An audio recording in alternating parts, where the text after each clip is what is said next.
Yes, tonight will be part 2 of this series on what we're calling a case study in gender, which is part of the study of culture. But a key part of culture is how men and women relate to one another, how men and women, boys and girls, are raised, socialized to, what's appropriate in terms of expressions of what it means to be a male, what it means to be a female.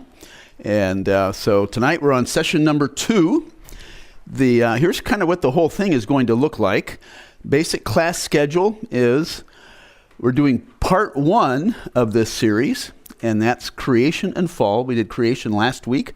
Next week will be, this week is the fall, Genesis chapter 3. And then we assume, they are very hopeful, that Terry and Nancy will be back next week to do to finish their series, which they've just started. They have 3 more weeks also. And then we'll have the Ash Wednesday service on February 26th. And after that, then I will be back with part 2 doing the New Testament. So the first 2 of mine and the last 3 really break very naturally at the point that we're planning to break them. If, God forbid, Terry and Nancy have something of a relapse, I may be back next week. But we're praying and hoping that they will return next Wednesday, and things are looking very positive for that. So let's take a look at some of what we covered last week. We were looking at creation, and Genesis chapter 1, both male and female were created in God's image. All the blessings and mandates of Genesis 1 are given to both men and women. The blessing of children, the mandate to fill the earth, the mandate to rule the earth. The blessing of all kinds of foods, of every kind of food for both men and women. And I shared a little bit about how that's challenging in many cultures in Africa, where there are taboos that restrict women from eating certain forms of protein, for example. The woman is described by God as the man's ezer kenegdo, combination of words that mean a face-to-face partner. The word ezer is the Hebrew word for helper, which is used for God and used for armies, for military, for kings that are coming to the aid of another army that's in battle. So the word ezer is not what we usually think of as a subordinate, a worker, the person who does the grunt work, but the 2 words together describe a face-to-face partner. The claim for man's authority over woman does not stand up to scrutiny. And in Genesis chapter 2, as we looked, in Genesis 1, it's explicit that men and women are given dominion over the earth, over the birds of the sky, the fish of the sea, and so on.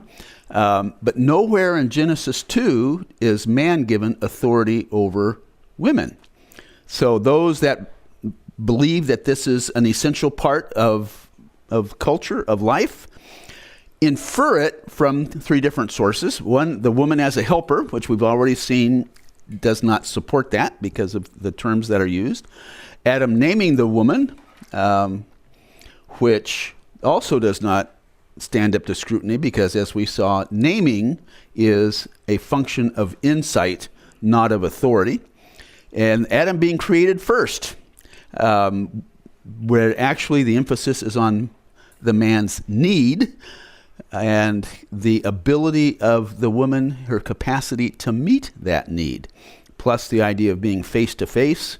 And we looked at the way in which being first does not carry weight in other cases in the book of Genesis, up into and including Moses being the younger brother of Aaron, but Moses is still the one chosen by God to be the lawkeeper. Isaac being the second born of Abraham, and so on. So we looked at those issues and hopefully established very clearly that in creation, man and woman are equal, and equal not just before God, but equal before each other as well. So it's Jesus himself who points us to creation. We actually started with Jesus and the Pharisees in Matthew 19, and where, from the beginning it was not so, Jesus says, and he's responding to the question of divorce. by the Pharisees. And, why did Moses give us the command or permission to divorce our wives?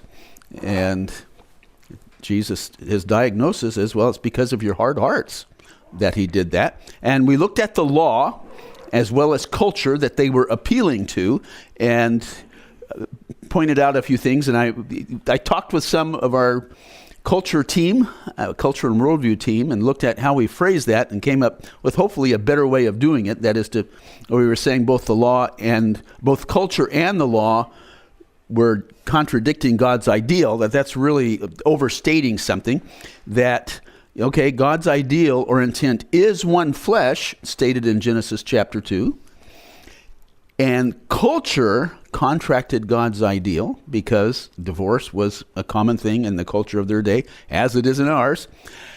And a better way to state this about the law is that the law could not achieve God's ideal in a fallen world. And, I think of Romans 8, verse 3, for what the law was powerless to do because it was weakened by the flesh. Anybody finish the rest of that quote? What the law could not do because it was powerless from the flesh, God did by sending his son. Jesus came to redeem us, to restore relationships, to heal hard hearts. Something that the law was powerless to do, as we've seen. The law can only regulate hard hearts, manage the expression of what hard hearts carry out through the hands, the mouth, the feet, and so on. Cannot heal them. All right. Okay. God's ideal is found in creation, not culture. So let's move on and look at men and women at the beginning. Again, we're still doing some quick review here. The creation of humanity, male and female. Okay, we looked at that in two creation accounts, Genesis 1 and Genesis 2. It is presented in terms of marriage in Genesis 2, which is not obviously all we're talking about, because we're looking at men and women in not just marriage, but society and other aspects of culture. But this provides an important starting point for understanding gender in a broader way. Okay, so we started with creation as God's ideal or intent.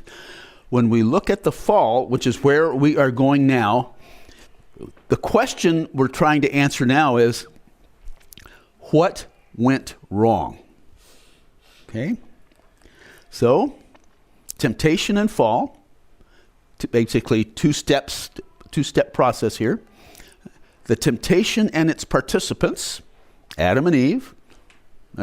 There's a snake involved here, as I remember. And then the fall and its impact on relationships. And I think when we speak of the fall, is moving beyond temptation to where God describes the consequences of the disobedience of the man and woman. So that's really a two-step process that we're looking at. The text we'll be looking at is portions of Genesis 3, 1 through 20. And we'll look at, what is this change in their relationship with God and with each other? Okay? Ready to go? Okay, the temptation. Genesis 3, 6, and 7. So when the woman saw that the tree was good for food, and this is after the serpent speaks, and that it was a delight to the eyes, and that the tree was to be desired to make one wise, she took of its fruit and ate, and she also gave some to her husband who was with her, and he ate. Then the eyes of both were opened, and they knew that they were naked, and they sewed fig leaves together and made loincloths for themselves. So as I mentioned, we skipped over the part where the serpent, comes, and first things he does is he casts doubt on what God said. Did God really say? And so there's this interchange, and between them, and we ask some basic questions here. Who is present when the serpent tempts Eve? And actually that is verse 5, which I skipped over. We'll do a correction on this at some point, but she gave some to her husband who was with her. So this is really key in a lot of African culture, because it's, think of the myth of Pandora coming from the Greeks. So who gets blamed for unleashing all the evil on the earth? The woman does.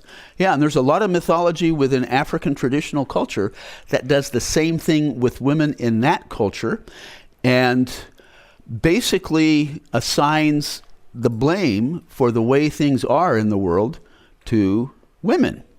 And this actually helps reinforce the marginalization of women and violence towards women in the culture. And so this is an important question. Who is present when the serpent tempts Eve? And clearly, both Adam and Eve are there, both present. Yeah. Well, one way of putting this, is that, it's actually, I haven't read the book, but this is here. Who's responsible for giving in to the temptation? Eve is directly tempted by Satan, while Adam is a silent observer and then active participant. Now, we'll see later, we'll talk about this a little bit later, that Adam being a silent observer is sometimes used to reinforce this kind of male authority ideology that Eve's sin was actually not a sin against God, but a sin against her husband by not following the direction of her head. And Adam's sin was not providing leadership to his wife.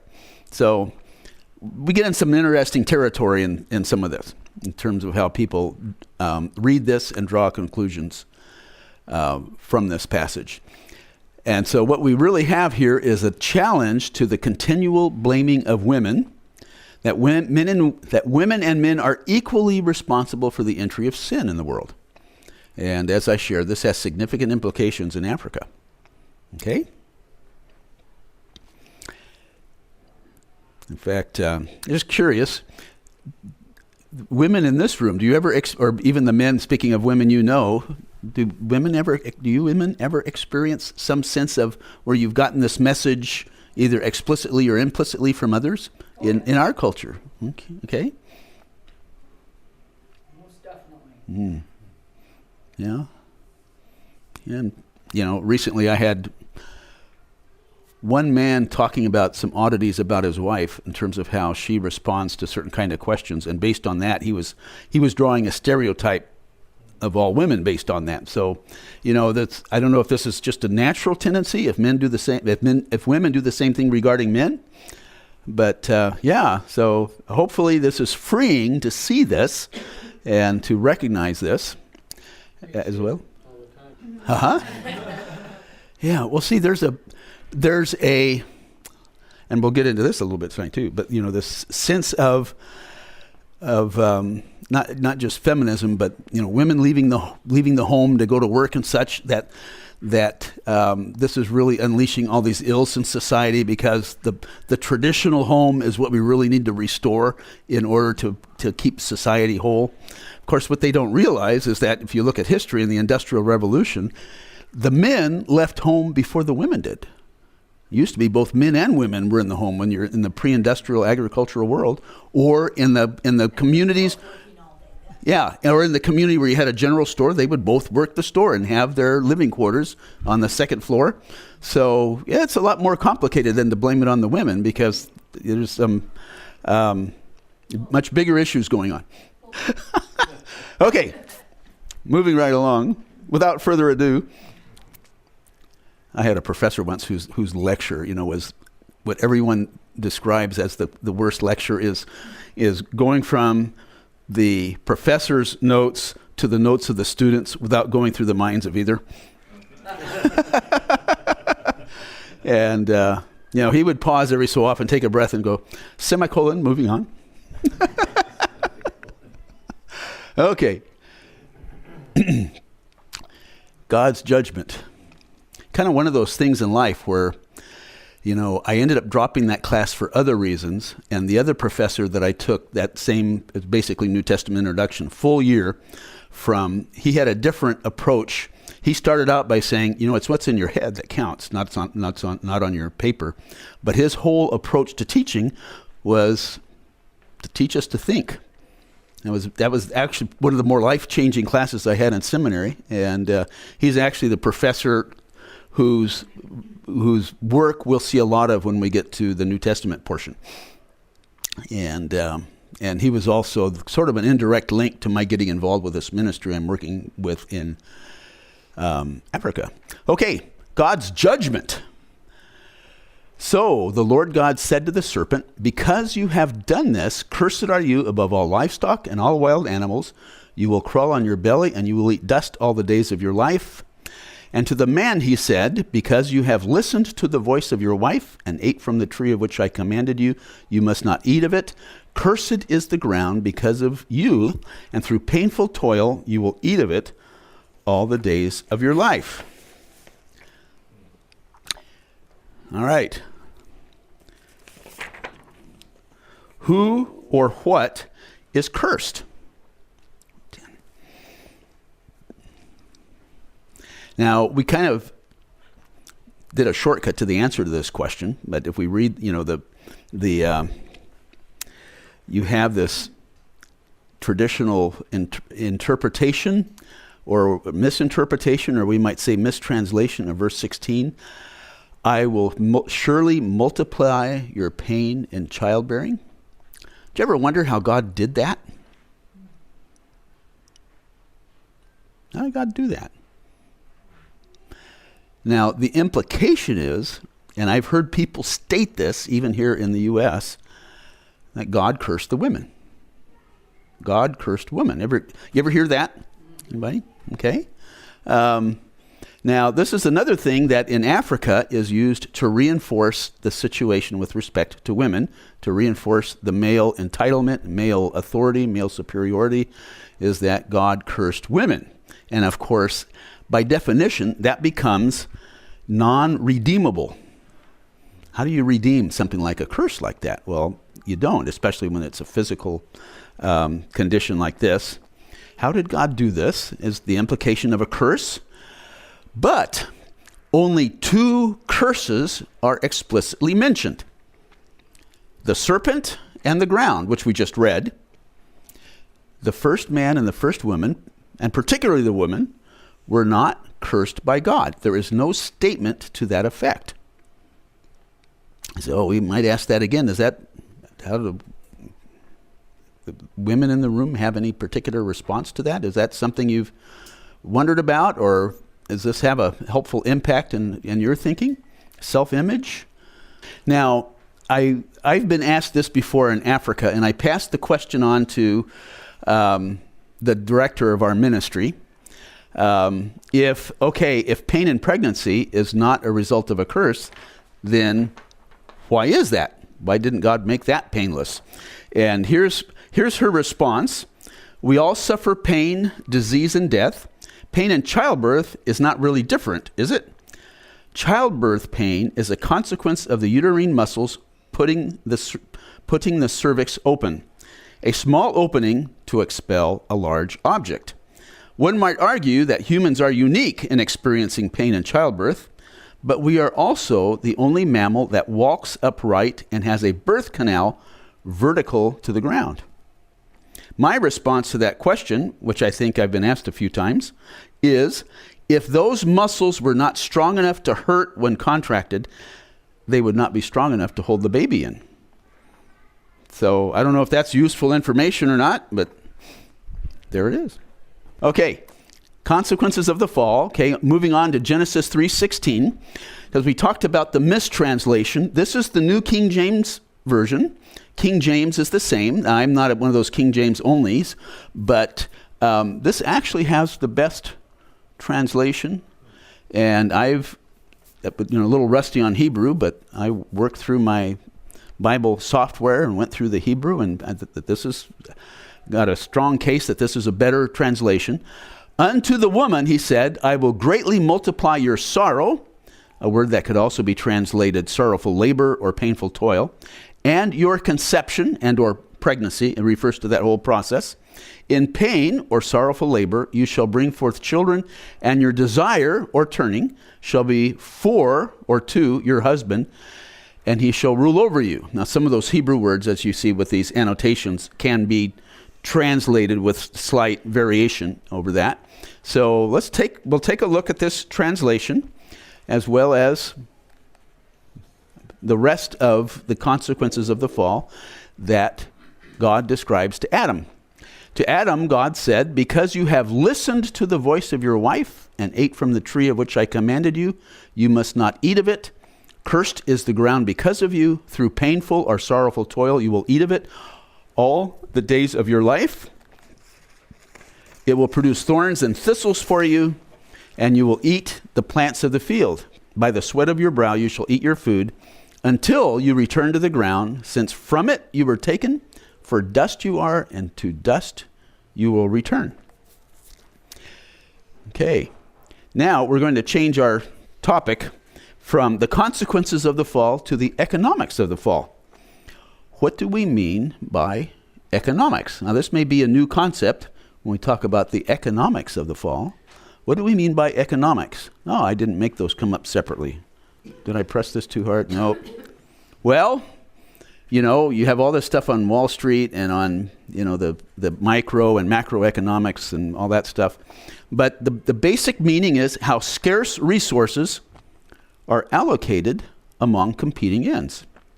So you have this much money for your budget for the month, and you have this many expenses.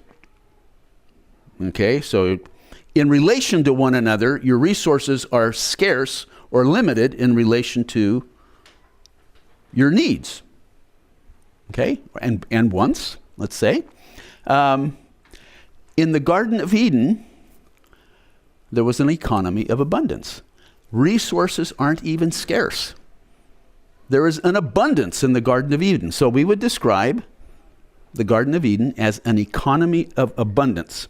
So if there's an economy of abundance in the Garden of Eden, what kind of economy would we have in the fallen world? Of course, everyone's looking at their paper to see what the answers are, but the world of the fall, as we would describe as an economy of scarcity. All right, everybody with me in what we're talking about? Resulting from the curse on the ground, it will yield thorns and thistles to you. Out of the sweat of your brow you will eat. So the question here is, what does scarcity do to life? What does scarcity do to people and their relationships? So the result of the curse on the ground, both thorns and thistles it shall bring forth for you. So the result in a word is scarcity. Instead of God's abundance to live, scarcity is the challenge to survive. We're talking about basically a subsistence farming economy for most of the human population throughout most of history is having to deal with scarcity.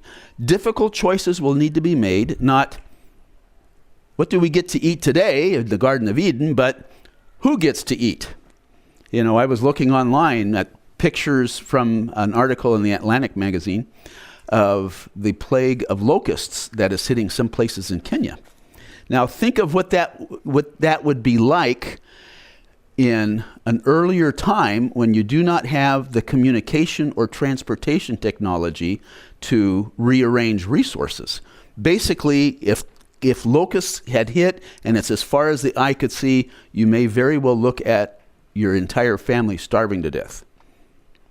Probably when they learn to eat locusts. That could be, yeah. Well, first you have to learn to catch them. But yes. If they're as far as the eye can see, you could probably just stomp on them. Well, I'm talking about after they finished. Oh. Because then they move on. But yeah, but who gets to eat?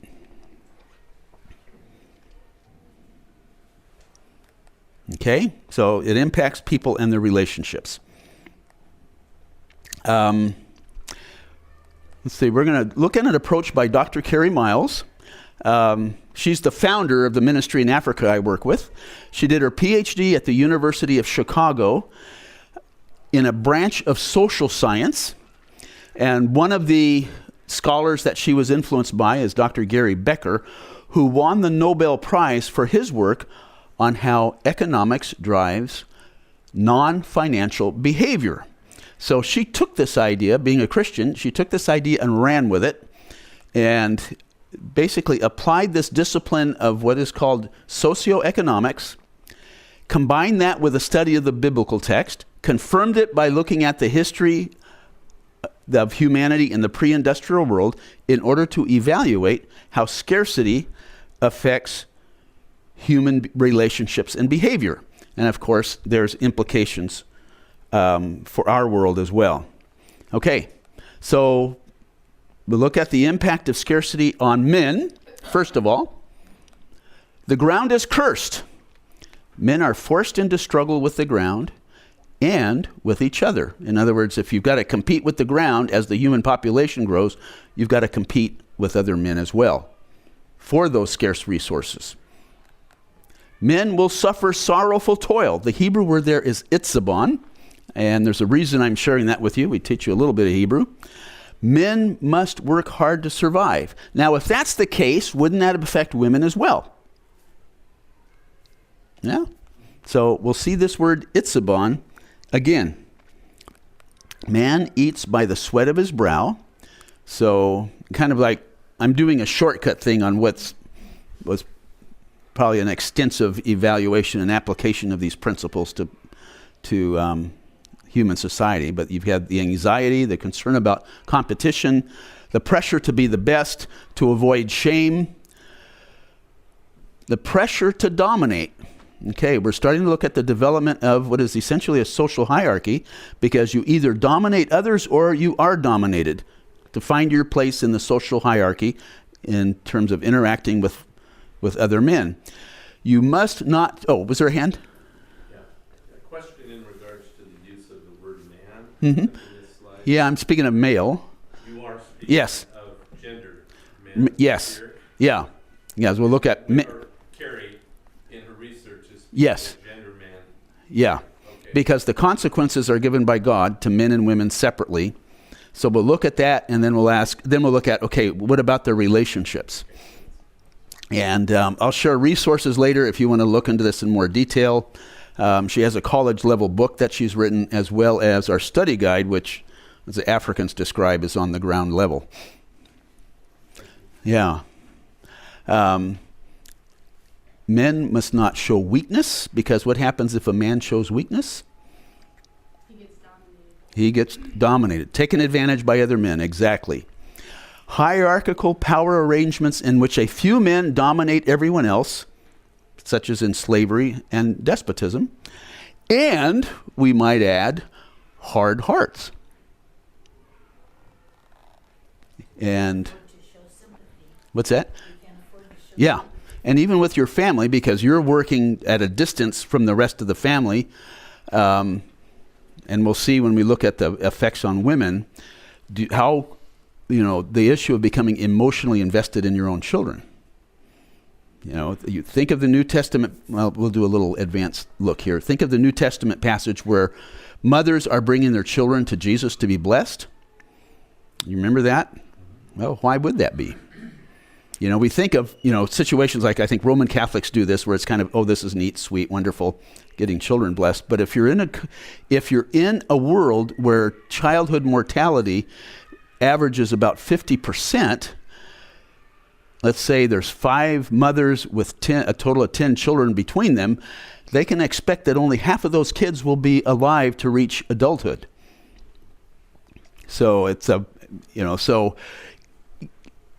you don't, well, that's true, but you don't, especially for the fathers, become more emotionally distant from their kids and even from their wives. And, so there's a process by which you just become hard-hearted in the process of trying to survive.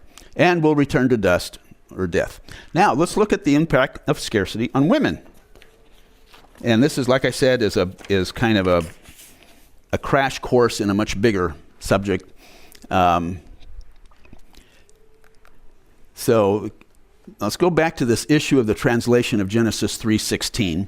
You have this popular English translation, I will greatly increase your pains in childbearing, which raises this important question. How did God do this? So there's that implication of a curse. A more accurate translation, which both the King James and New King James have, is, I will greatly multiply your sorrow and your conceptions. And this is more consistent with the original Hebrew, the impact of the curse on the ground and human history. And one of the issues that I think in these more recent translations, was that a question? Yeah, no, I was just wondering if increase, multiply your sorrow and your conception, does that mean increase the frequency of pregnancy? Or, Well, or like, that's what we're going to look at. okay. Yeah, All right. yeah, we're getting there. Yeah, is that in the post-industrial world, we start seeing a change in how these things, how these work. And I'll share a little bit about that in a moment. Okay? So, what did God actually multiply? See, Scott's way ahead of us on here. I will greatly multiply, and here the Hebrew word is itzabon. Remember what that means? Your sorrowful labor. Yeah, same toil. Same word is used for man in verse 17. The woman must also work hard to survive. Go back and reread the Proverbs 31 woman. Right? Look at all she's doing in an average day, and sometimes even in Africa we tell this joke about when she finishes all that, she's got to finish pouring the concrete for the new sidewalk out in their front yard. It's a pretty full day, and her lamp does not go out at night. Remember that phrase? That's, and I'm sure women who are mothers, have raised children, probably have experienced that more than the dads have. Children's... Always complains when I leave the light on at night. Now, I'm not talking about up in the middle of the night to tend to sick kids and whatnot. Most of, and this is, goes back to, women leaving the home, is you look at what women did in the home a couple hundred years ago and how much of that has been outsourced to other entities. You've got a doctor now, you've got, and you have a microwave. Well, one way to look at this is, go home, and play a little imagination game. Imagine, first of all, not just in your home, but in the entire East Washington, not just your home. Everybody's got to do this for it to make sense, is rip out all electric wiring and all electrical appliances, remove all water, piped in water, and remove all appliances and sinks and everything else that use piped in water.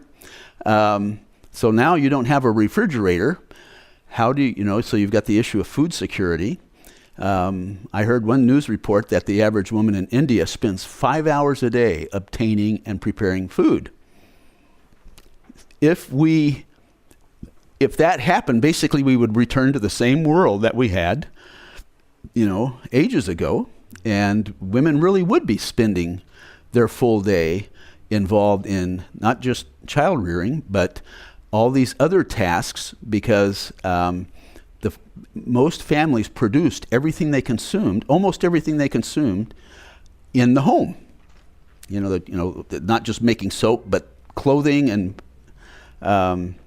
all kinds of things. Okay? Women must also work hard to survive this sorrowful toil, and your conceptions and pregnancies. So, in scarcity, what's your most important resource for survival? Who's going to provide your Social Security when you're old? Who's going to feed you?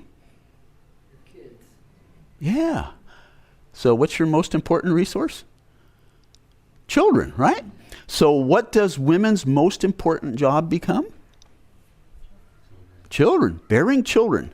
Most important job is, her value is bearing and raising children, which also limits other activities. Her life is now defined by this role, and this is also where you get polygamy and bride price in many cultures. Most cultures in the world have at one time or another practiced polygamy, because if a man's wife does not bear children or does not bear sons, this isn't just a personal heartbreak, this is an economic disaster. It really is, because one way to describe this, which helps explain why, depending on which study, somewhere between 2 and 4 million females are missing in the world today, because births are roughly equal. You know, if you imagine, you know, in our culture, if there's a new child born, we say, what? Another mouth to feed, right? If you're in a subsistence economy where your daughters will grow up and be married off to another family, and your sons will grow up to farm your same land and marry girls from some other family, if you have a daughter, she is quite literally another mouth to feed. And in a very real sense, you are now feeding someone else's child, because as soon as she's old enough to bear children, she's going to be married off. Sons, however, are not another mouth to feed. They are another set of strong hands who will someday feed us. So you start seeing why, you know, even when you read of femicide in certain, you know, third world countries, developing world countries, you give you some, I mean, that's a real shorthand, simplified way of understanding it. You know, you read in the Bible about, you know, a woman was barren. Now, you think about that, you know, if a field is barren, what's its value? You could probably build a house on it, but you know, it's not going to produce food, right? So if a woman is barren, that's making a specific statement about the lack of capacity to bear children. And that's where a man goes out and gets a second wife.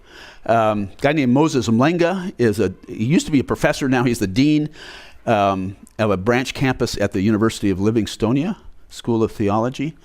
And he wrote a book, his PhD dissertation actually, on polygamy in northern Malawi.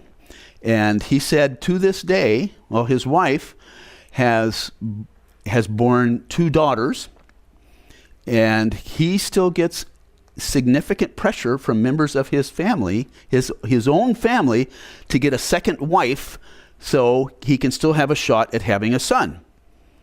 And that's the way the culture works. That's the expectation of what makes a man is a son. Okay? The man is responsible for determining the sex of the child, though, right? So. Well, you know, these traditions arose before people really understood about how a lot of that stuff actually works. It's the fault of the person that had it last. Oh, okay. Now we know. Okay. All right. In pain or sorrow you shall bring forth children. Again, it's not the same word, but it is the same root. The same root as itzabon, sorrowful toil. In Genesis, this word is used 6 times, and it's always used for grief or distress. Emotional pain, not physical pain. So when it says, in pain you shall bring forth children, in grief, in sorrow you shall bring forth children. Why such sorrow in bringing forth children? Well, first of all, as we've seen, you have a world where children are valued as resources rather than individuals. A world of high infant and childhood mortality, run 50%, give or take, a little bit. And a world of conflict between our children. Let's see the very next chapter, the story of Cain and Abel. But, you know, in sorrow or grief you shall bring forth children. So, these are some other scriptures where you see that word. God himself experiences this kind of pain. He was grieved that he had made man on the earth. Now, this first word, grieved, is similar to what you see in the New Testament when Paul says that a godly sorrow leads to repentance. And some translations actually have the word repent, that the Lord repented that he had made man on the earth, and his heart was filled with grief. The second one is the same word. Genesis 45, Joseph to his brothers, do not be grieved or angry with yourselves because you sold me here, for God sent me before you to preserve life. Okay, talking about this pain. On increasing the number of children, that's where in the subsistence economy, children are no longer a blessing. You know, we have a long time to fill the earth. This is now, they become a demand, and a woman that cannot bear children is in a lot of times in Africa, she's simply sent on her way. Okay, same word. All right, still talking about the impact of scarcity on woman. Your desire shall be for your husband, or you will turn to him. So we're looking at where a lot of the contention among Christians, theologians, is on this issue of the woman's desire for her husband and the husband's rule over the wife. Is this explicitly a result of the fall, or is this somehow, especially in the rule of the man over his wife, is this reinforcing something that, or reestablishing something that was present at creation? And I think we've already seen that it's difficult to see it as being in creation. But this is interesting that there's been such debate as to what the woman's desire for her husband means, whether it's sexual, whether, just what is that. And this is what comes out of this socioeconomic study is basically for everything. And in a subsistence economy, women are dependent on men financially for their status, for their place in the community. The need for children keeps women focused on what we would call the realm of the home, not just the house itself, but the village well and other things associated with that, whereas men are much more involved in the public sphere. And for men and women, very different things are marketable skills. And I think I have a little bit of time to share that. We'll see. Women actually want to marry dominant men, even though they may be unpleasant to live with. So being the wife of the village chief, wife number 5 of the village chief, beats out being the only wife of the village dog catcher, or whatever the case is. Right? Does that make sense? Because that's what her survival really depends on, and the level of life that she lives. So for men, they've got to be prepared for life in the public square, learn to be aggressive, learn to be dominant, learn to compete, whereas women need to learn to be nurturing, to be passive, to be good with children.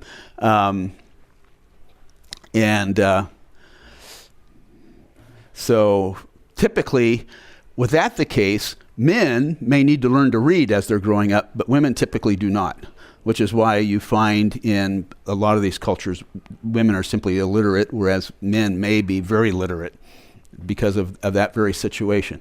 And he shall rule over you. So here, this is still this analysis, the male dominance of social institution. Husbands have more power in the marital relationship. It's the Pharisees who are coming to Jesus and saying, what do you say? Can we divorce our wives? Women typically aren't asking that question, because for a woman to be separated from her husband, whether he initiates it or she does, puts her in a very precarious decision. Basically, her marketable skills are to be the husband of another man, and at this point she's used goods, or to go into prostitution. And of course there's exceptions. You see that even in the New Testament, what we might call elite women. And the subordination of women to men, not just in the home, but throughout society, throughout the culture. Remember, this is a case study in culture. Is all of this making sense? Like I said, I'm taking, like a 30-page chapter and kind of squeezing it down. And kind of a double bind for the woman, because on the one hand, she needs the man. She's very dependent on him, but at the same time, he can make her life a real struggle. And the ability to bear children, for example, you can imagine always having a certain sense of insecurity that if things don't go well, if you can't bear a son or something, you may find yourself on the street. Okay. But there is another point of view on this business of desire and rule. Okay.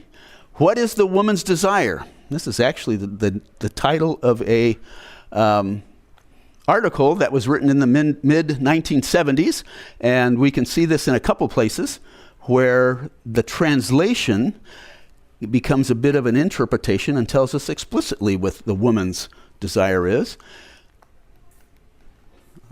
Well, you have to be careful with this thing, don't you? Okay. For her, as we shared, basically for her very survival in a subsistence-based world, you have the English Standard Version. Your desire shall be contrary to your husband, but he shall rule over you. And the New Living Translation, 2nd edition, and you will desire to control your husband, but he will rule over you. And that is a footnote in the 1st edition. And I figured, and that's the footnote on that is me, because I got real curious about this particular interpretation a long time ago. But so what's going on here? Aristotle? Give us a little bit of detail on that. Well, Aristotle identified women as broken or imperfect men. Okay. And so the idea that a woman has any value in and of herself is foreign. Okay. Yeah, some of that.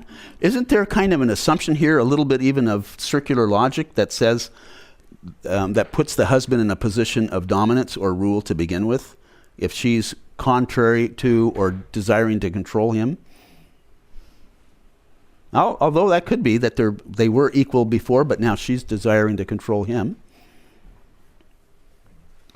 Where's my spot here? This originated in a New Testament scholar named Susan Foh, F-O-H, in an essay on Genesis 3:16, and she proposed this interpretation in the mid-1970s.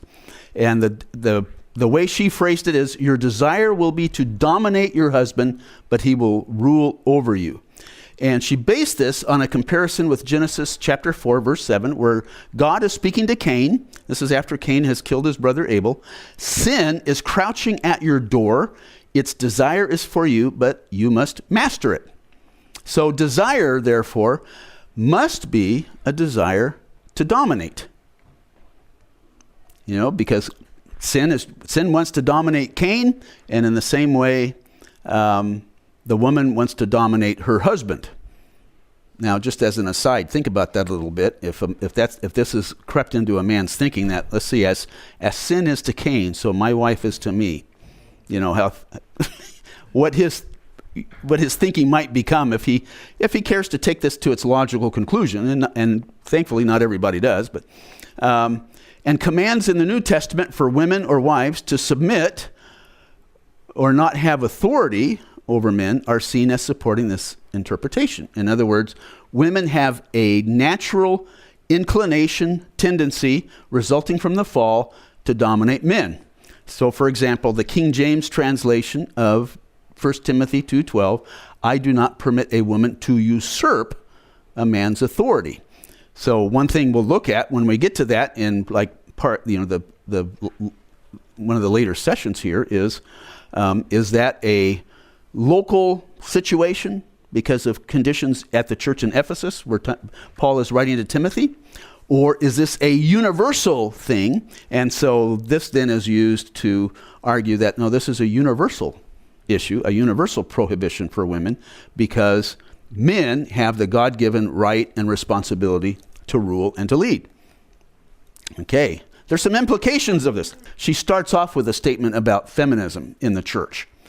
And so there's a little bit of a clue there of what's driving some of this interest, is to understand and analyze and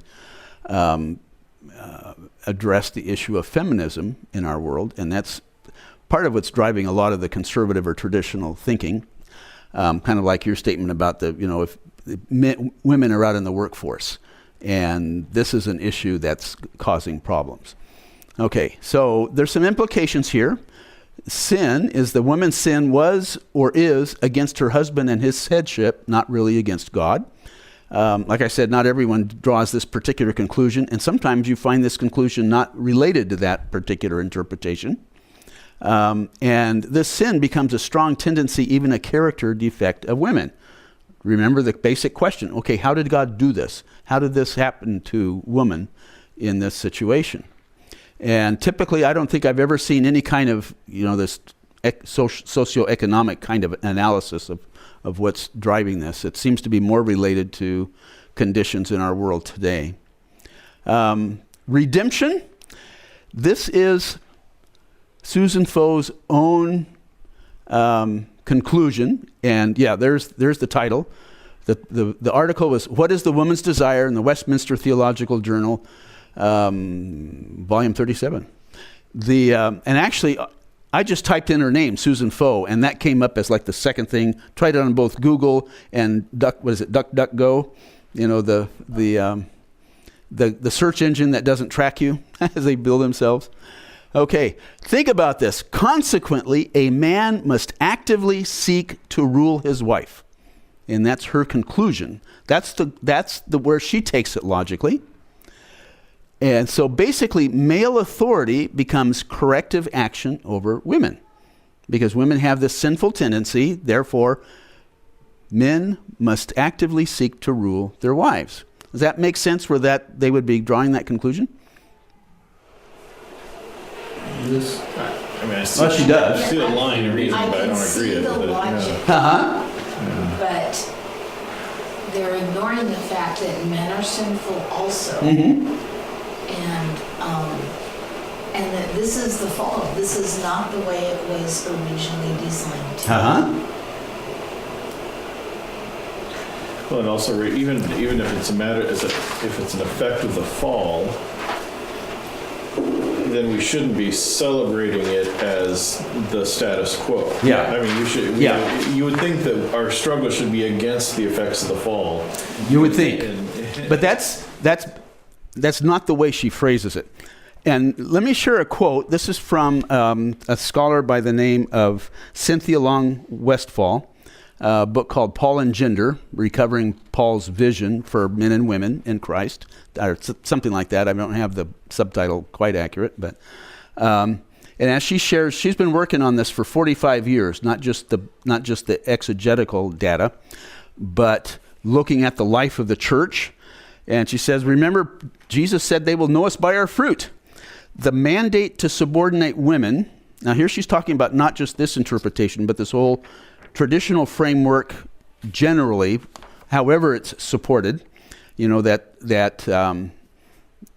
women are limited from, are excluded from roles of spiritual leadership in the church and must be in submission or subordinate in marriage.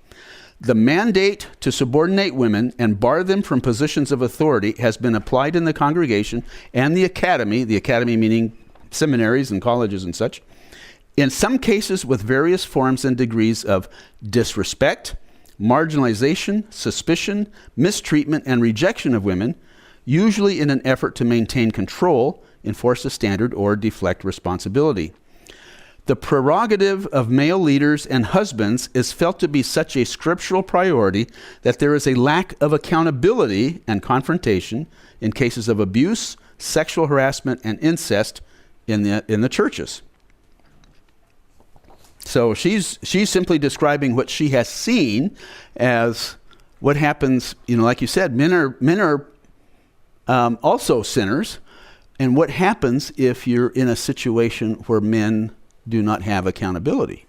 And usually when you have a church that holds this kind of ideology, whether it's supported this way or other ways, there's much more of an emphasis on men's small groups, the men's accountability groups, because that is seen as the corrective to men simply having this kind of unilateral authority in their home. Okay. We all together more or less? So this is some of the stuff is like, you may want to think about it for a while, a month or two. Men encouraged to dominance, suspicion, and hostility toward women. And I regularly hear about that sort of thing. Certain Facebook sites where kind of places for people to gather that are struggling with this kind of issue, either in their family or in their church. Women encouraged to minimize their own initiative. In fact, one woman I know who has a doctorate said that when she got married, the pastor counseling them used this interpretation in his premarital counseling with them. And as a result, she said she was very cautious about exercising any initiative in their marriage. She felt a little bit demonized by it.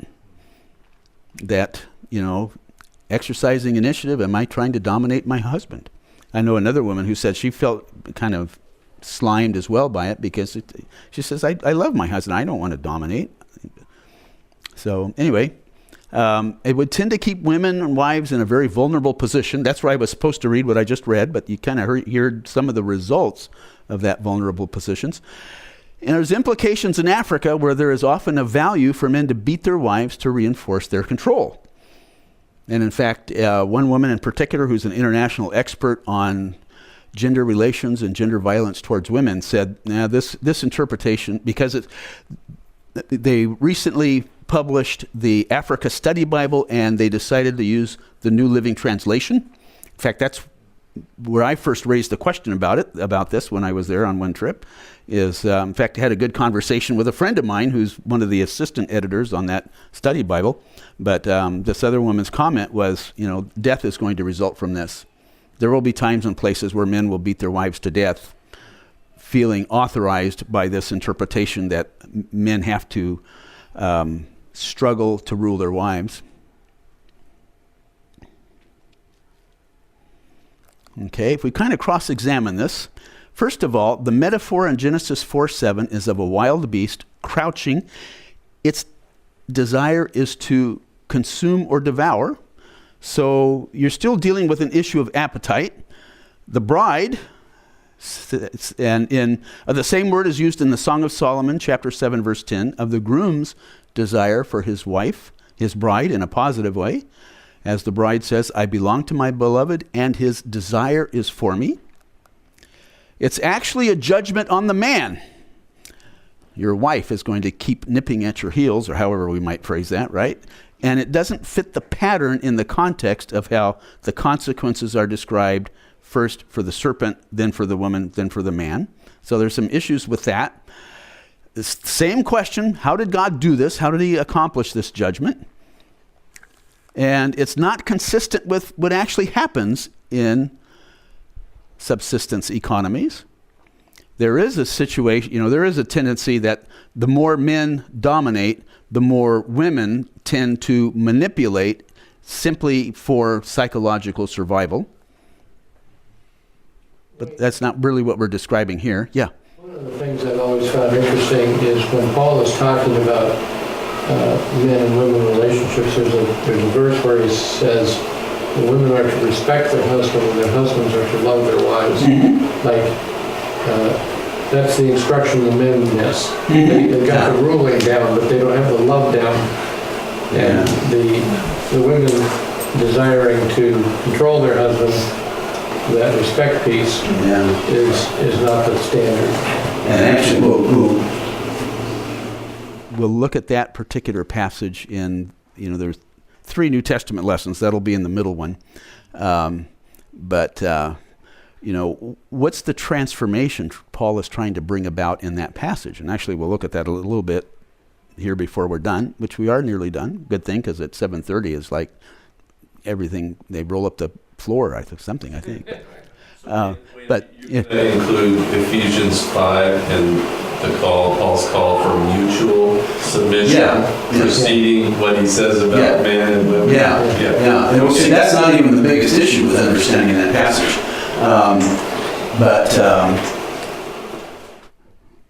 I think I lost my train of thought. Remind me where I was.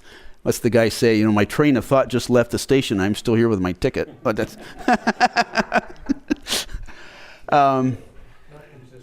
not consistent with history. Men's desire, women's desire, men's rule. Well, we'll see. What do you mean by not consistent with history? In other words, we've talked about how what is it that drives men's rule? What is it that drives women's desire? As it's really, she needs a strong man. She needs a dominant man. That helps guarantee her place. Now, she may still chafe at that. Maybe she does contest that. But it's not to her best advantage, probably, to do so. Okay. Yeah, you said women will put up with a strong man to, no matter how bad she's treated, to be in a safe part of society. Oh, I remember, this was not a seminar that I was all involved in with our ministry, but it was shared. Several women made the comment that,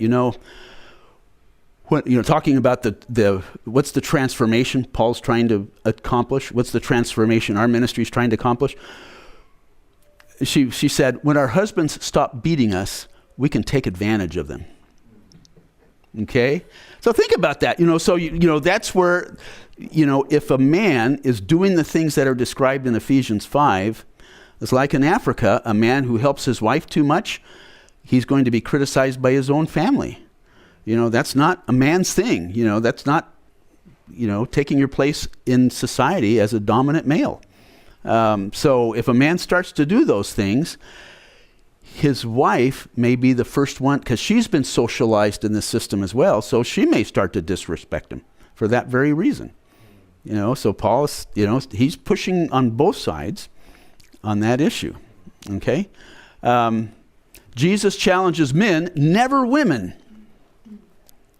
Now, we look at two passages, 1 Corinthians 14 and 1 Timothy 2, in our last session. We'll get there eventually, where Paul puts restrictions on women, and we'll look at those in detail. Jesus never does that regarding women, but he does challenge men regarding their use of power in their relationships and in their culture. And as I would add, this particular article seems aimed at today's world of greater power for women. Like I said, the very first sentence that her article starts out with raises a concern about feminism in the life of the church. And we might add, if this is the case, the way Susan Foe herself describes this, do women ever experience redemption from this kind of judgment?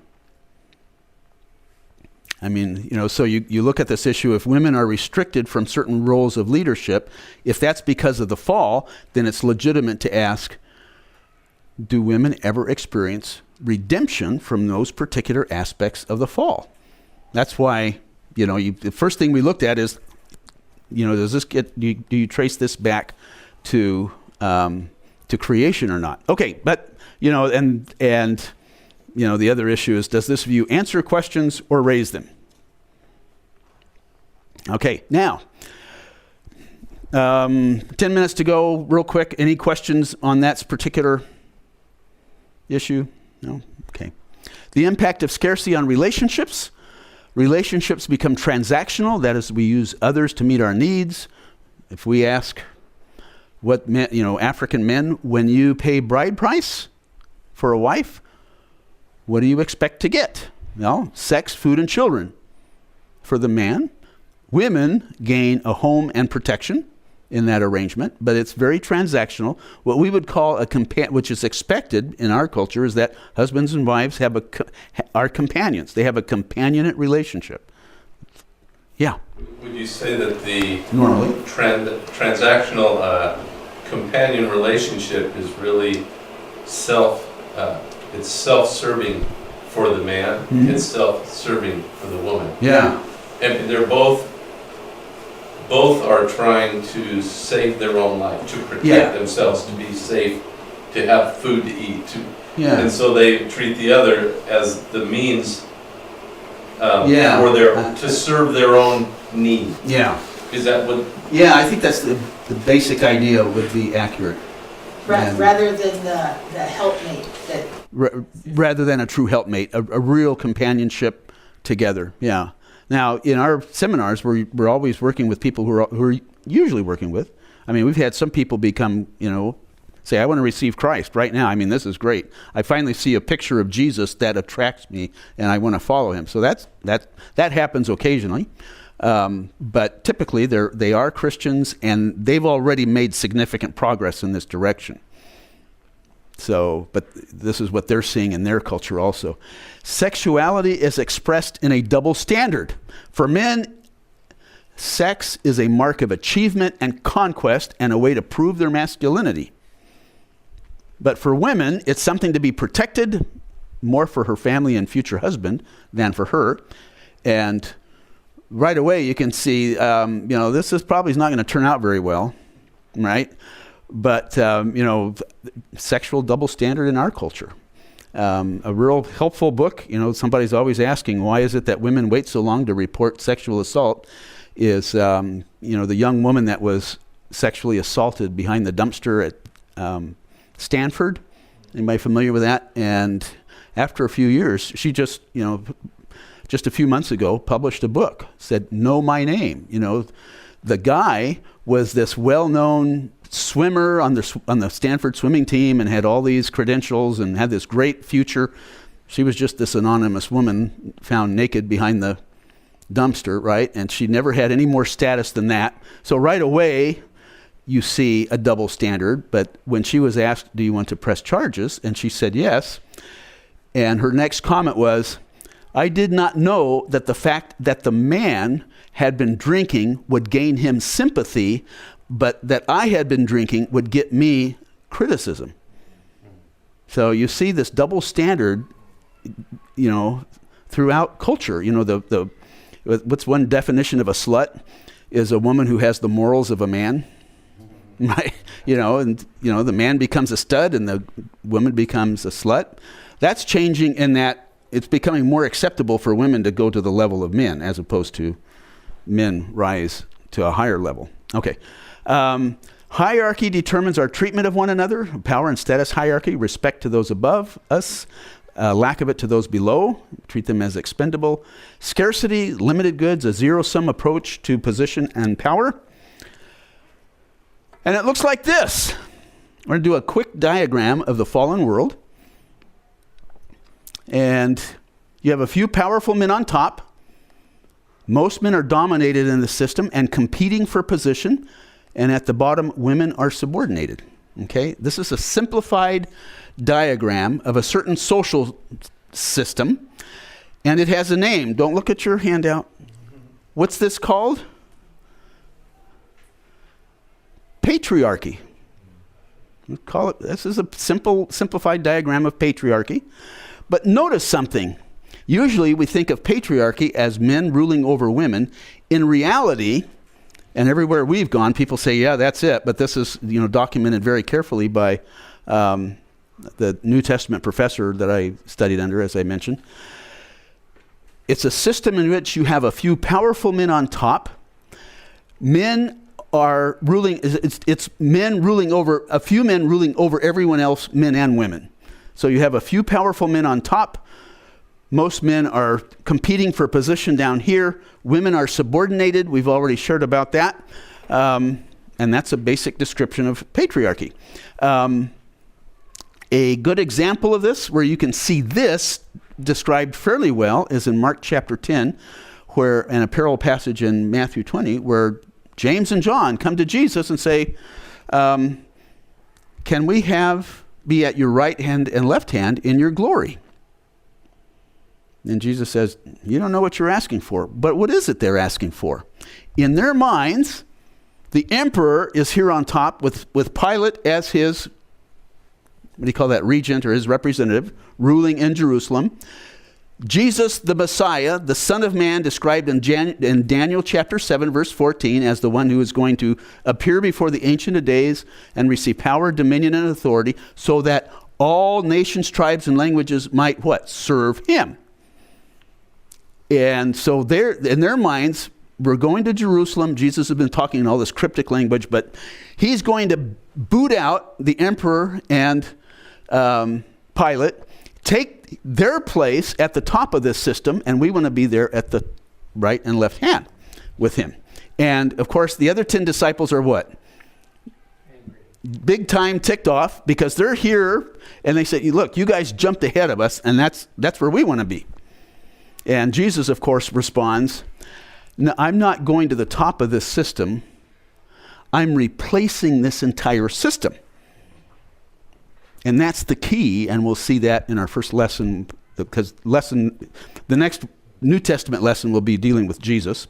So on the one hand, that's a few weeks away, and we trust that the Sullivans will be back. But on the other hand, this is something you can do at home. Okay, we're going to skip through this. Here's some, in fact, you can read those in your handout. Our next step, the New Testament, you'll notice, go back to that triangle diagram of the social hierarchy. Both Jesus and Paul address those towards the top of the social and power pyramid, who are namely men. And in fact, remember I mentioned that there's actually some things that are more important than, or more significant than this mutual submission, is that in our culture, when we want to raise the level of the level of women, we look at all these passages where women are doing things that are countercultural, and we'll do that as well. But the key in Jesus' day, in Paul's day and in more traditional cultures today is you start with the guys at the top of the heap. How are they using power? What does Jesus demonstrate? So you can see this, from, that both Jesus and Paul address those towards the top.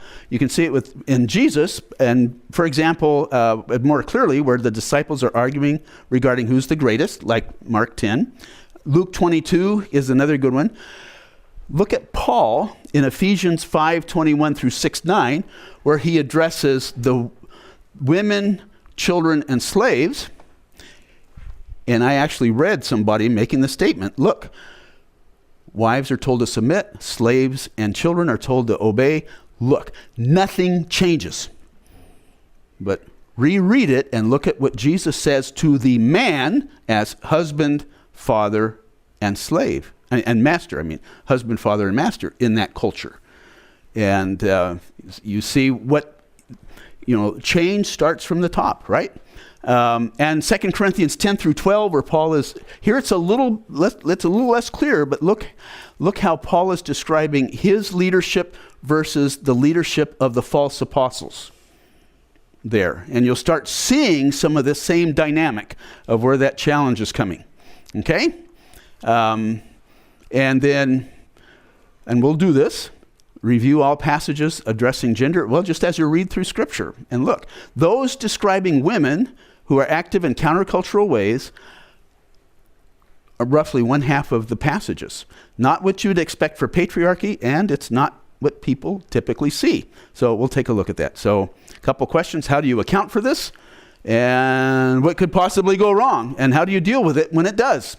So we'll dig into that when we resume. Okay? But like I said, you can do this at home. Just start looking for this kind of stuff when you read Scripture. Okay, for further study, I mentioned some of these resources, and you can look at that. And as I mentioned, the book I can obtain at the author's price, which is about half of what you see it on Amazon for, if you would like to get into this particular aspect in more detail. The first 4 chapters are biblical analysis. The rest of the book is addressing the Industrial Revolution, basically, our developed world and what wealth has done to couples and the family. And as she says, 40 years from about 1940 to 1980, more change affecting the family than in all of human history leading up to it.